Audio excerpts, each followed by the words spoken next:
destrabo a través de la sucursal a quien corresponde, y esta a su vez le avisa a la autoridad. Luego entonces pues, tampoco seamos muy estrictos en las diferencias.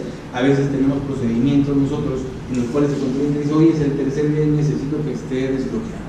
Pues nos hemos encontrado en la práctica que ese procedimiento administrativo es el que llega a ser de 3 a 5 días, no más, el movimiento de la desinmovilización.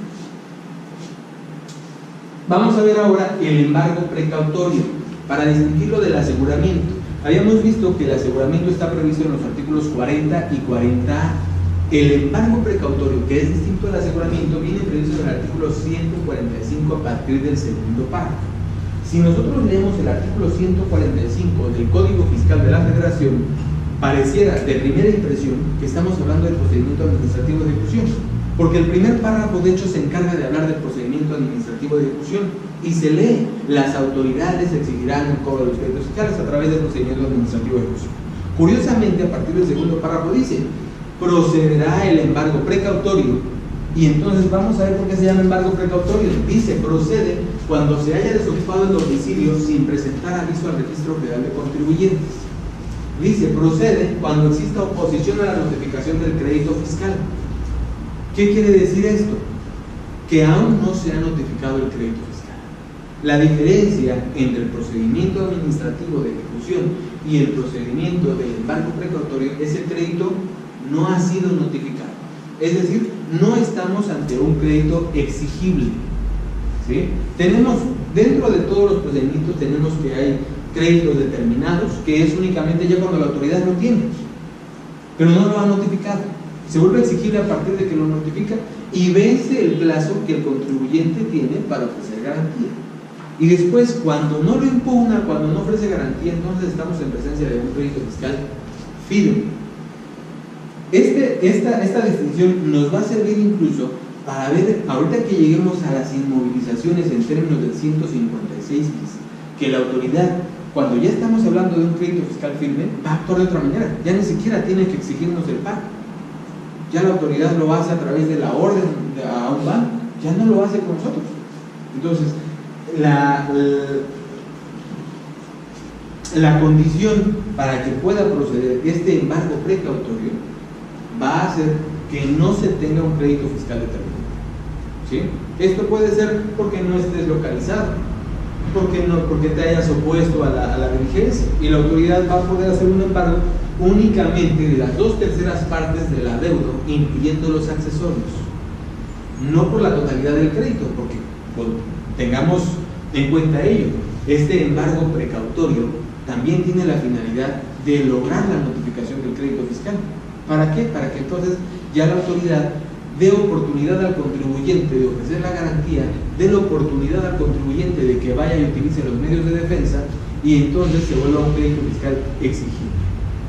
Al contribuyente se le garantiza su derecho de defensa, se le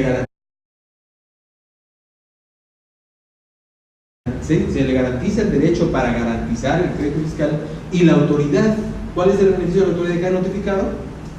Que ya lo puede cobrar. ¿A través de qué? Del procedimiento administrativo de ejecución. Adelante.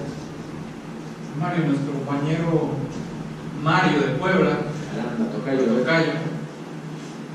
me señala por aquí que ¿quién designa el orden de los bienes embargados? En este caso, la ley prevé que debe seguir el orden. El orden lo establece la misma ley. Vamos a regresar un poco. De hecho, ese es el orden que establece el artículo 40A. Si tienen allá código en Puebla, Mario, vamos a revisar el artículo para que te pueda señalar ahí de qué manera se va a utilizar este orden.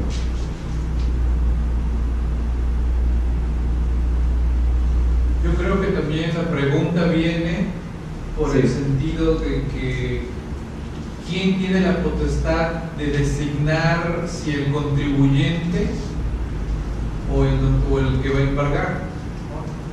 Ok, ojo, vamos a partir de la distinción de que no es un procedimiento administrativo de ejecución. Es decir, el notificador, el ejecutor, no se está presentando en tu casa para decirte: oye, ¿sabes qué? Tengo un crédito y te voy a quiero requerirte de pago, no tienes el pago, señálame bienes. No va a suceder de esa manera. El ejecutor va a tener un orden establecido en ley, ¿sale? Es la ley, por eso lo refiero así, es la ley quien establece el orden, porque de hecho en la fracción tercera dice, el aseguramiento precautorio se va a sujetar al siguiente orden. Es una orden, se tiene que sujetar así. Y entonces comenzamos por bienes inmuebles. ¿Qué pasa cuando no tiene bienes inmuebles? Seguimos. Si no tienes bienes inmuebles, entonces cuentas por cobrar, acciones y créditos de inmediato y fácil cobro. Oye, que tampoco tienes derechos de autor y patentes, obras artísticas, tampoco tienes. Y así nos seguimos hasta llegar al dinero y metales preciosos, los depósitos bancarios, bienes muebles. Incluso los bienes muebles están después de los depósitos bancarios. Si vemos lo que pretende aquí la autoridad es realizar un aseguramiento de bienes que no representen una afectación inmediata a la contribuyente.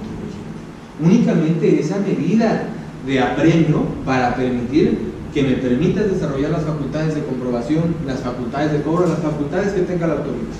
Luego entonces, ante un aseguramiento precautorio distinto al procedimiento administrativo de ejecución, el orden lo establece la norma y tiene que irse conforme a ese orden de prelación. ¿Qué sucede si la autoridad no se ajusta a este orden? Pues es ilegal. El aseguramiento es ilegal. ¿Qué pasa con el procedimiento administrativo de ejecución? Distinto a esto. Vamos a adelantarnos un poquito. La ley, cuando habla del procedimiento administrativo de ejecución, dice: el primer derecho para señalar bienes le corresponde a quién? Al contribuyente. Pero ¿qué pasa si el contribuyente o no ejerce ese derecho, o ejerce el derecho, pero no se sujeta al orden que dice la ley? Hay una consecuencia, que es ¿cuál? Que la autoridad es la que va a designar los bienes. En este artículo no se establece esa potestad al ejecutor. Luego entonces el ejecutor únicamente tiene la obligación de seguir en estricto orden esta relación. Vamos a empezar con bienes inmuebles, vamos a continuar con créditos de fácil realización, sigamos con derechos de autor y patentes, obras artísticas, dineros, depósitos bancarios, bienes inmuebles. ¿Por qué? Porque en ese sentido es como se van generando mayores afectaciones inmediatas. No es lo mismo que en un momento me quites mi vehículo a que me digas que tengo asegurada mi casa. No te la vas a llevar, solamente está asegurada, no la vas a rematar. Ya sé que no la puedo vender, esa es la afectación. ¿Por qué? Porque está asegurada, no puedo disponer de ella. Luego entonces ese es el bien que causa una menor afectación al contribuyente, por eso está como primer orden. Y así sucesivamente. ¿Sí? ¿Quedó resuelta? Ese es un caso risible. El contribuyente no tiene bienes inmuebles de su propiedad, no tiene bienes muebles, no tiene en realidad nada. Lo que tiene es, bueno, dentro de los bienes inmuebles, una casa que la debe.